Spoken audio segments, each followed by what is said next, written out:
ಯುದ್ಧ ಭೂಮಿಯಿಂದ ಎರಡನೆಯ ವಿಮಾನ ಬಂದಿಳಿದಿದೆ. 499ಕ್ಕೂ ಹೆಚ್ಚು ಪ್ರಯಾಣಿಕರು ಈಗಾಗಲೇ ಯುದ್ಧ ವಿಮಾನದಲ್ಲಿ ವಾಪಸ್ಸಾಗಿದ್ದಾರೆ ತಾಯ್ನಾಡಿಗೆ.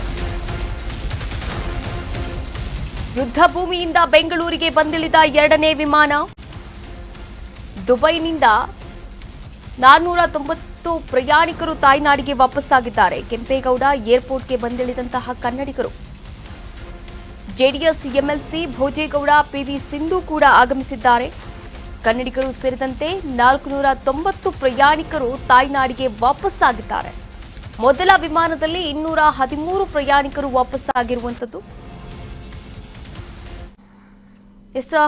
ಈಗಾಗಲೇ ಯುದ್ಧ ಭೂಮಿಯಿಂದ ಬೆಂಗಳೂರಿಗೆ ಎರಡನೇ ವಿಮಾನ ವಾಪಸ್ಸಾಗಿರುವಂಥದ್ದು ತಾಯ್ನಾಡಿಗೆ. ಇನ್ನು ಕೆಂಪೇಗೌಡ ಏರ್ಪೋರ್ಟ್ನ ದೃಶ್ಯಾವಳಿಗಳನ್ನ ಗಮನಿಸ್ತಾ ಇದ್ರೆ ಕೆಂಪೇಗೌಡ ಏರ್ಪೋರ್ಟ್ಗೆ ಬಂದಿಳಿದಿದ್ದಾರೆ ಈಗಾಗಲೇ ಕನ್ನಡಿಗರು.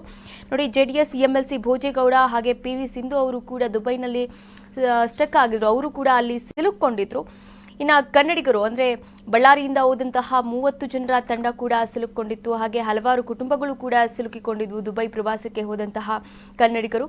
ಒಟ್ಟಾರೆಯಾಗಿ ಎಲ್ಲರನ್ನ ಕೂಡ ಸುರಕ್ಷಿತವಾಗಿ ಮರಳಿ ತಾಯ್ನಾಡಿಗೆ ವಾಪಸ್ ಸೇರಿಸುವಂತಹ ಕೆಲಸವನ್ನ ರಾಜ್ಯ ಸರ್ಕಾರದ ಜೊತೆಗೆ ಕೇಂದ್ರ ಸರ್ಕಾರ ಕೂಡ ಮಾಡಿರುವಂಥದ್ದು. ಈಗಾಗಲೇ ಕನ್ನಡಿಗರು ಸೇರಿದಂತೆ 490 ಪ್ರಯಾಣಿಕರು ತಾಯ್ನಾಡಿಗೆ ಅಂದ್ರೆ ಬೆಂಗಳೂರಿಗೆ ವಾಪಸ್ಸಾಗಿದ್ದಾರೆ. ಮೊದಲ ವಿಮಾನದಲ್ಲಿ 213 ಜನ ಪ್ರಯಾಣಿಕರು ವಾಪಸ್ಸಾದ್ರೆ ಒಟ್ಟಾರೆಯಾಗಿ ಈಗ ಎರಡನೇ ವಿಮಾನ ಸೇರಿದಂತೆ 490 ಪ್ರಯಾಣಿಕರು ತಾಯ್ನಾಡಿಗೆ ವಾಪಸ್ಸಾಗಿದ್ದಾರೆ.